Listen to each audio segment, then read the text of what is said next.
Hey, what's up, guys? It's Andrew Santalski. I'm giving you another UFC Fight Night prediction video. This time, UFC Fight Night, Moicano versus Saint-Denis. This event goes down Saturday, September 28th, 2024. Prelims begin at 12 p.m. Eastern Time.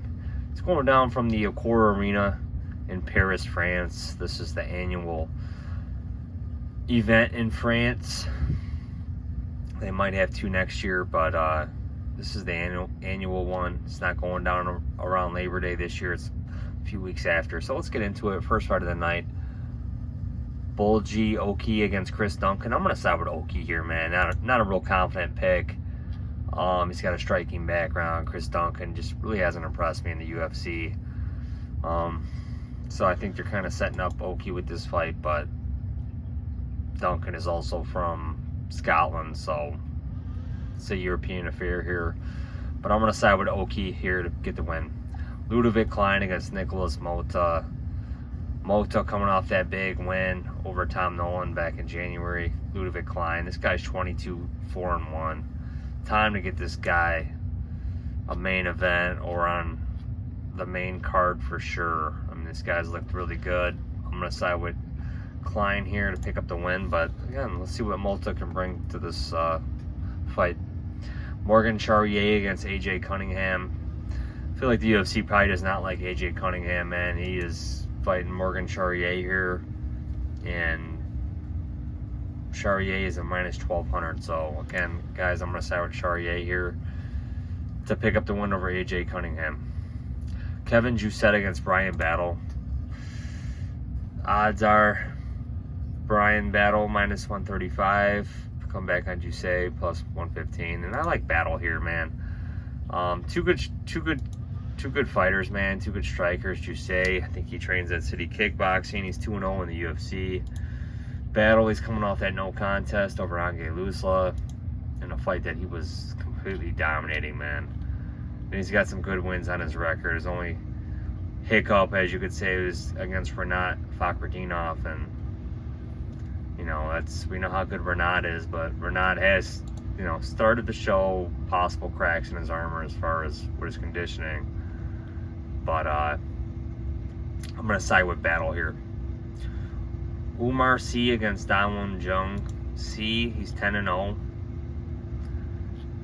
Last fought in May. Submitted two good tokos. Wins over Ildemir Alcantara. So again, he's beat a lot of, you know, non-UFC caliber competition. And we're going to look at Dawoon Jung, who hasn't fought since last September. He's on a 3-fight skid. He's 30 years old. Lost to Ulberg, Devin Clark. But I'm going to side with C here, man. It's, you know, just to pick up the win. Daniel Barez against Victor Altamirano. Again, looking forward to this fight, man. Barez, he really had Jafal Filo hurt in his UFC debut back in July of 2023. He just gassed out, you know, but he had Filo hurt really bad. Victor Altamirano, most of his fights go to decision. He's on a 2-fight losing streak right now. But I'm going to side with Barez here, but again, Barez doesn't get him out of there. It's possible Altamirano pick up the win. Faraz Ziam against Matt Frevola. I'm gonna go with Ziam here, but this should be a heck of a fight here, man. Frevola, he's always in an exciting fight. He's coming off a knockout loss to Benoit Saint-Denis, who headlines this card. 34 years old. Prior to losing to Saint-Denis, he had wins over Dober, Ottoman Eisentarg, Gennaro Valdez. So again, he is a finisher. You know, he does like to get in and out of there. And Ziam, I just think this guy's really well-rounded. He's French. Good striking, good grappling. He grapples more. But I'm going to side with Ziam here.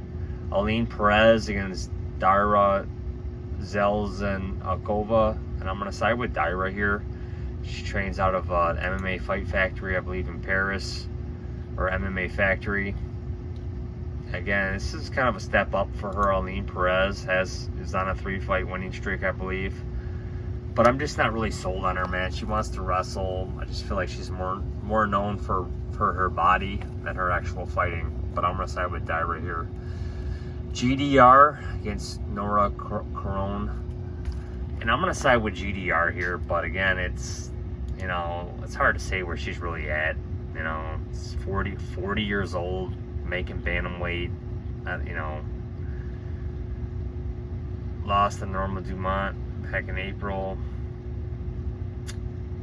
So a lot of stuff, but I don't know if I'm really sold on this Nora girl. She's coming off a win over Melissa Mullins,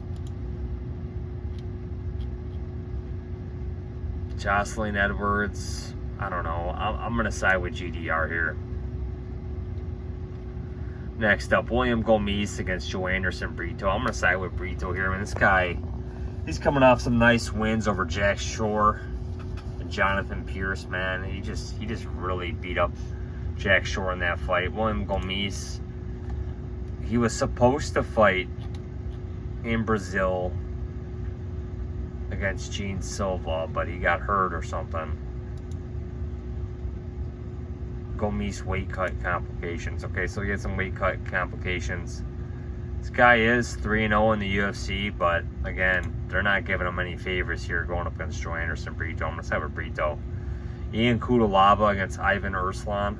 I'm going to side with Ivan Erslan, but again, most of his wins are by first round finish. So if he doesn't get Kudalaba out of there, we've seen Kudalaba go the distance a few times. Kudalaba, I could see taking over rounds 2 and 3. I'm going to side with Ivan Erslan, but again, it's just because I think the UFC's bringing him in here to win, but the UFC's plans don't always work out the way they want them to. But I'm going to side with Ivan Erslan here to pick up the win, but again, will not surprise me if Kudalaba wins here. Nasruddin Imavov against Brandon Allen, and I just think Imavov's just, he's better, man. He's the better fighter here. Again, these guys should be, I don't know, I kind of feel like this should be the main event. Middleweight's kind of a bigger fight than lightweight, in my opinion. Imavov, he's headlined numerous cards, man. I mean, his only loss here in recent times is to Sean Strickland. You know, and that was a short notice fight up at 205. Looked great against Cannonier. I did think Cannonier won that first round. Completely beat up Roman Dolidze, man. That fight was not close at all. Chris Curtis, no contest. Like I said, lost to Sean Strickland in January 2023, but that was at 205. And he weighed in at 195. You know, and he's just really looked impressive, man. And I think he's ranked number 5 at middleweight. Definitely deserves it, man. Brendan Allen, just not really too sold on this guy. He's got a good ground game, decent striking, but I just think Imavov's better, man. So I'm going to side with Imavov here. It's a 3-round fight, too, so again, but I'm going to side with Imavov. Hanato Moicano against Benoit Saint-Denis. Saint-Denis, he's 7 years younger. This guy's an exciting fighter, man. Kind of realized that right when he came into the UFC. He did lose to Zaleski in his UFC debut, but I mean, that was a really tough fight in Abu Dhabi 3 years ago. And he's been on an absolute roll since. I mean, his only hiccup was the Dustin Poirier. Supposedly he had staph infection. And his cardio was questionable due to that, due to the medication he was on. So we'll see how he looks here. Moicano, just not really sold on him at lightweight. He's got some good wins. Obviously, good wins over Dober and Jalen Turner, Brad Rydell. But, you know, he's been exposed by strikers as far as RDA, Fiziev, you know. So, and I just think Benoit Saint-Denis, we haven't seen this guy go 5 rounds. So, you know, later this fight goes, you have to think it might start turning in the direction of Moicano. But I think Saint-Denis might get him out of there early.